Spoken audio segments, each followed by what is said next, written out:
这世间分为仙界、魔界、人界，这三界都有一个领袖，分别是玉皇大帝、魔尊、皇帝。这三界互不干扰，和平相处，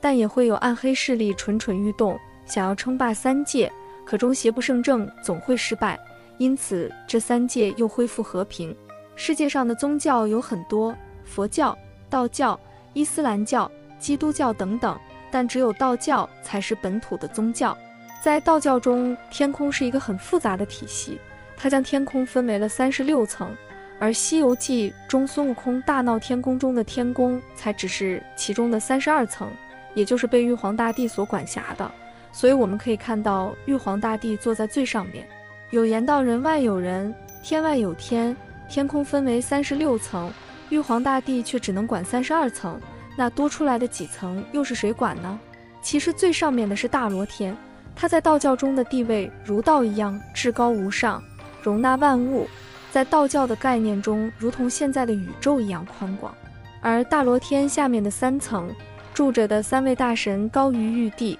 不受统领，是道教信奉的3位最高神仙三清：元始天尊、灵宝天尊、道德天尊。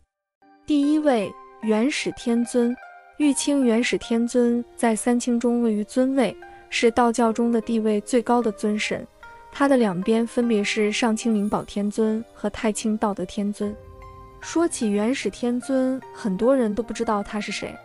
但是一说起他是姜子牙的师傅，很多人都知道他是谁了。在《封神演义》中，姜子牙就是受他师父玉清元始天尊的嘱托，帮助周武王伐纣，并主持封神大典，法力神通广大。他居住的地方则是35天玉清境。可或许还有人会说，姜子牙我是知道的，姜太公钓鱼，愿者上钩嘛，但你说他师父是谁，我是真的不知道。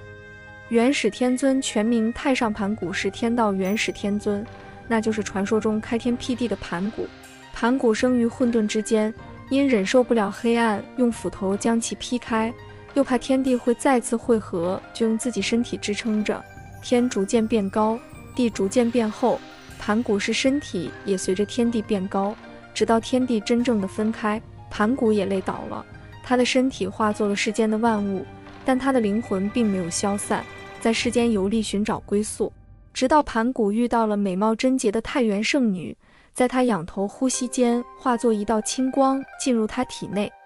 随后盘古出生，成为了元始天尊。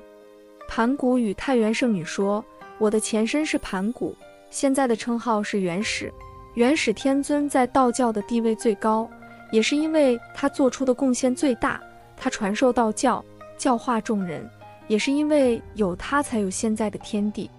第二位灵宝天尊，上清灵宝天尊原是上清高圣太上玉宸玄黄大道君，灵宝天尊是由天地精华幻化而生的，他在道教的地位仅次于玉清元始太尊。据猜测，《封神演义》中的通天教主就是上清灵宝天尊。在《封神演义》中，他座下拥有众多的徒子徒孙，他的徒弟中最有名的便是将东海龙宫三太子敖丙抽筋扒皮的哪吒，而哪吒是灵宝天尊的第3代徒弟，哪吒也是元始天尊钦点伐纣的先锋。上清灵宝天尊是玉清元始天尊的学生，受到元始天尊的点化，辅佐玉清元始天尊一起创建阐教。他居住在36天之第2高位，34天与于天上清真境内。灵宝天尊历经9901万劫才已得道，受到万神的敬仰。他一生度化的人如同沙子一般多，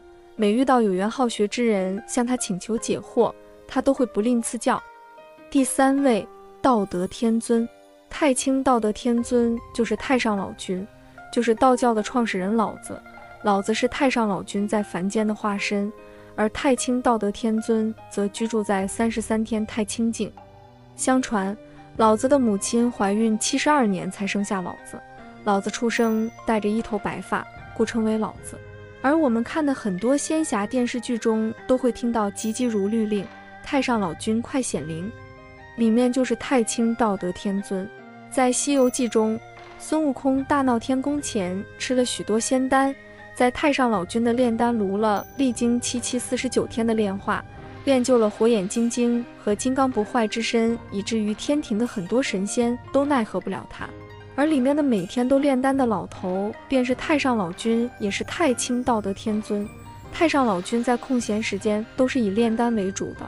除了会炼丹外，还会打造很多法宝，他打造的法宝都不容小觑。据《封神演义》中记载，红军一道传三有，三有一道传三教。三有便是玉清元始天尊、上清灵宝天尊、太清道德天尊，三教分别是阐教、截教、人道，而太清道德天尊就主管里面的阐教和人道两教，与其二师弟元始天尊共同执掌阐教。在《封神演义》中，不仅讲述周武王伐纣的故事，其中还掺杂了宗教之间的斗争，阐教帮助周，截教帮助商，最后以截教失败，纣王自杀为结局。姜子牙手执封神榜，以伐纣的功绩来进行册封，才有现在的很多为人所熟知的神仙。在天清殿中，手里捧着玉如意就是上清灵宝天尊，一头白发老翁，手里拿着羽扇的便是太清道德天尊，而中间的便是玉清元始天尊。对于这三位天尊，其实很多人并不是很了解，那是因为道教在民间发展的途中，渐渐地被许多年轻人遗忘，还有现在提倡相信科学，杜绝封建迷信。道教作为民间土生土长的宗教，存在的时间已经有了几千年，而佛教的传入还是在唐朝鉴真东渡才有的。相比于佛教，道教在人民的心中地位根深蒂固，就好比说在玉皇大帝出现前，我们的脑子里就已经有了三位天尊，更何况这三位都为道教做出了巨大的贡献，所以在道教中他们地位远远高于玉皇大帝，因此三位天尊并不受玉皇大帝所统领。以上就是今天的内容，喜欢请订阅、点赞、转发，感谢观看，我们下期见。